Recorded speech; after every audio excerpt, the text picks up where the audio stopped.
I am Validar. A pleasure to make your acquaintance.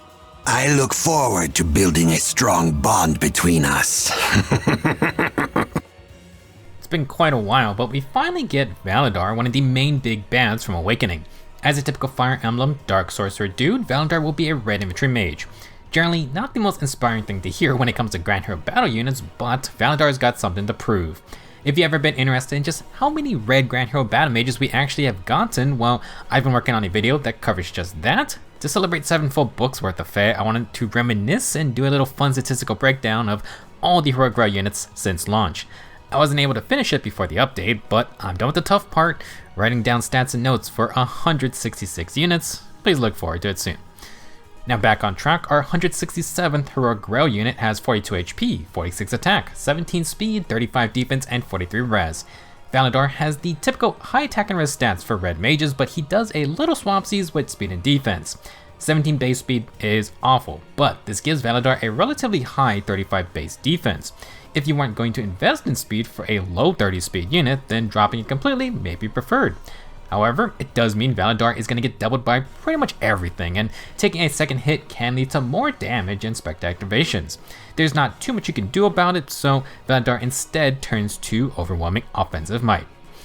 Thankfully, Book 8 is starting us off with a unique weapon. Grimleal Text has 14 might and grants a flat +3 res. At start of turn, inflict -6 defense and res debuffs, the panic status, and the discord status on foes within 3 rows and 3 columns, centered on Validar who have less res. For combat, if Validar is healthy, he inflicts -6 attack and res, makes a free fall attack, and deals true damage equal to X. X is the total number of penalty effects active on foe, and any foes within 2 spaces, times 4. This does not include stat debuffs, and is not going to work on every effect specials.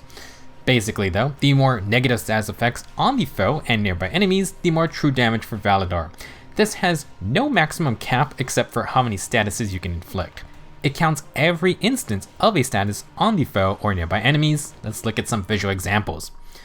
First off, I have a level 1 Validar taking on my little Leon. He does 0 damage as expected. Validar has enough res to apply his debuffs to the 5 surrounding Dusos. We only care about the panic and discord statuses though. Now, 2 statuses on 5 units is 10 total. 10 times 4 means Validar deals 40 true damage to Leon. Keep in mind, the Fey Battle Forecast is not accurate enough since it includes base damage plus true damage numbers. Validar still deals 0, or rather, he's dealing negative base damage, which means specials like Glimmer or Astra still do 0 actual damage. Now, to take things to the extreme and for fun, let's pile on these statuses. Once again, Validar applies Panic and Discord to the 5 Dusos. Emblem inflicts Undefended and Feud onto all 6 units. Mylara Shell's Ploy 4 inflicts Ploy and Exposure onto all 6 units. Dual Thor's weapon inflicts Stall on all units. I use her dual skill to inflict Gravity onto Leon and one of the Dusos. I then have Attune Triandra Dance, which inflicts Guard and Sabotage onto 4 of those enemies. This comes out to a very nice and unplanned 50 total negative status effects. We do not care, no count stat debuffs, and of course only 1 status per enemy, no double dipping.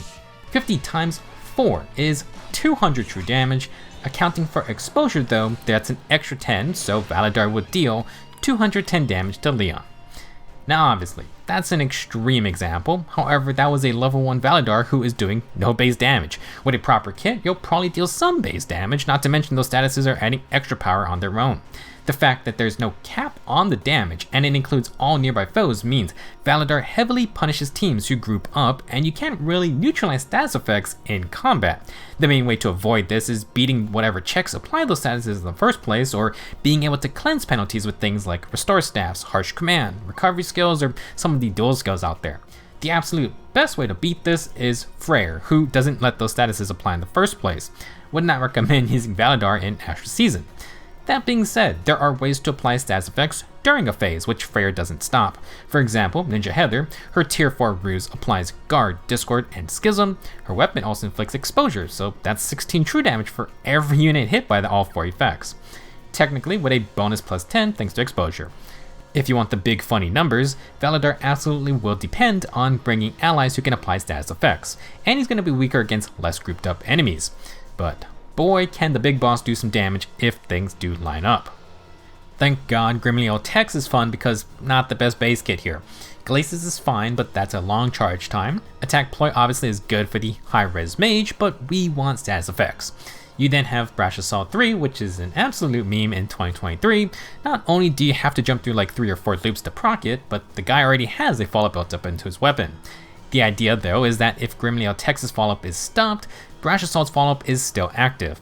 However, if the foe has defensive enough follow-up, both effects are cancelled, and this is why, or I would say this is largely why we don't really see units stacking follow-ups. It can and does work, which is why the Grand Hero Battle Validar has Brash 4. Against foes with only 1 follow-up denial, Validar can still double, but speed-based tanks generally bring full defensive enough follow-up, which destroys this plan entirely. For budget builds and usage, do not try to make Brash Assault 3 work. If you plan to merge up this red mage, he gets plus 1 HP, attack and res for the neutral nature. Validar has no super boons, but consider a res boon because his weapon and probably his best CSGO require res comparisons. There is no shortage of red Grand Hero battle mages, especially the infantry ones. Validar does manage to stand out though, since he's the slowest red mage in the whole game, at least when you account for dragon flowers. We've had slow mages before, like Solon or Leon way back, but Validar for sure is unique thanks to his weapon. Our most recent Grand Hero battle mage was Marla, who had no unique tome. She can at least do fine with the Arcane Eclipse or lean into res-based debuffing like Validar, and she has at least some speed at the cost of defense. If you wanted a similar true damage dealing red mage, then Hilda gets dominance via her weapon. On the tankier side, Julius may have lower defense, but his Loptus Refine has Dragon Wall damage reduction. Fairly rare for a mage to have DR, but nowadays there are passive skills that can grant it as well. Last, I have listed Garnif here because for Heroic Grow red mages, he previously had the highest defense stat. That bar was barely off the ground, but you can see just how min-maxed Validar is for the modern age. Speaking of which, our slowest demoted mages are all from the launch of the game. Besides 5-star Fallen Mel Morgan, who I guess took after Grandpa, Sophia is the only other red mage with sub 20 base speed. If you wanted a higher res demote mage, Miranda and No can cover that. Sophia and Lilina are right behind if you have the resplendent outfits, and Lilina's attack stat is still pretty high even for a launch unit. Now Sophia still has more base HP, but Validar can use his good base res for certain skills. As for defense, someone does beat Validar, and that's Henry with his amazing 29 attack at full Dragon Flowers. At base 5-star stats, Validar literally has double Henry's attack. Oh boy. For playstyles, Validar can act as a support with his larger tier 4 ploy range. -6 defense and res is great, Panic is to counter field boss, and Discord is just bonus stat debuffs the more nearby foes are there. Like Ploy's skills, Validar needs to win a res check. He'll have 46 base res, which isn't bad, but if you feel you need more, then you can run Stillwater 3, Fury 3, double of those with Sacred Seals, or you can try the Squad A seals that boost HP, attack, and res. Compared to Stillwater 3 as a seal, you will lose 2 attack and resistance, but you gain plus 5 HP, and you're not going to lose any defense. Validar can afford to lose some defense, but honestly maybe not worth it for his stat spread. As always, Phantom Res is the biggest boost for res checks, but it doesn't actually help your combat. As we discussed, Validar can deal an immense amount of true damage, but it requires statuses on his target or their nearby enemies, or both. Panic in Discord is a good start, but try to bring more negative statuses if possible. At the very least, Validar is lucky enough to have a follow-up, and he's got great base attack, so the guy should deal decent magic damage regardless. He also has good bulk to take counterattacks, although he is going to get doubled by everyone. Don't expect to always get a double yourself, but if you want to emulate that Brash for Assault plan on a budget, you can run Breaker B skills. For the enemy phase, Quick Riposte works, but probably not my first choice. Since Validar has Attack Ploy 3, you can cover all 4 stats with Sabotage Speed 3, help out your team. For specials, I would go with Glimmer since it's low cooldown, but we could use Heavy Blade to try and hit Iceberg or Glacis. Now sadly, Validar's most likely best skill doesn't exist yet. Attack and Speed Ploy 3 would be perfect since the debuff range matches Grimleal Text, it uses flat res for comparing, and it covers the 2 other stats with debuffs for full coverage. Additionally, you inflict Ploy and Exposure, so Validar could apply 4 status effects by himself. Exposure is also just 10 extra damage. If you need to stack more flat res, you can't get too cute with skills like Sturdy Impact or Remote Mirror, but you could lean into Validar being a big magic damage burst threat. He has a follow-up, but I would not expect it to always proc. You can bring no follow-up to cancel follow-up denial, but if the foe has defense on a follow-up, then it's not going to happen. However, the tier 4 magic no follow comes with 50% DR piercing on every attack. while Validar can go Special Spiral, you would need outside help or sacrificing skill slots for things like Times and Quicken Pulse to pre-charge Glimmer. That's fine since you're going to get 100% DR Pierce with Special Spiral. However, Scowl will mess up the game plan. If that's a concern, you could settle for half DR Piercing on every hit. It's better if you're not going to go for a heavy cooldown route. The Tempo 4 Beast Skulls also have 50% DR Piercing, but I think no Follow-up 4 is better for general offensive usage.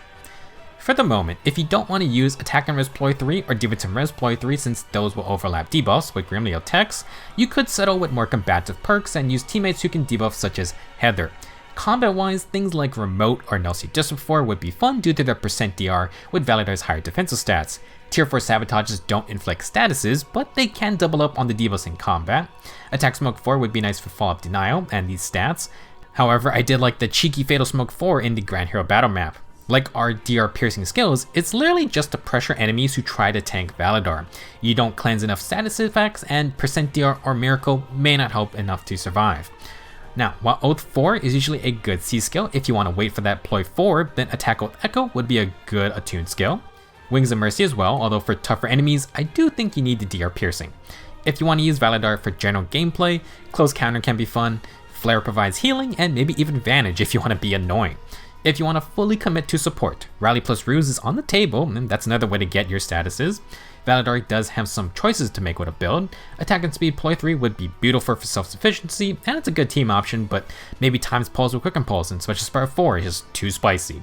You can do a more selfish build, but do try to bring status inflicting allies.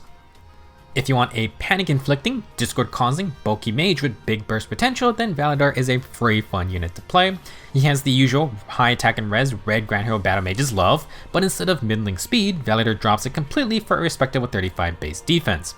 Of course, he's going to get hit more often, but being able to tank a glancing blow can be helpful since Grimleal Text does have a built-in follow-up. That's about as much as you can ask for from a free unit, but Validar also has some crazy true damage potential. The true damage not only scales with the number of negative status effects on the foe, but it scales with the number of nearby enemies with those as well. Generally, I think Validar is a great free-to-play mage. You can utilize him as a main debuffer, and with a DR Piercing skill, you can put some real damage out in just one hit, not even including a special. You could also opt to go for a generalist tanky mage build. There are percent DR skills available, and Validar has his own follow-up, which does give him some KO pressure for casual content.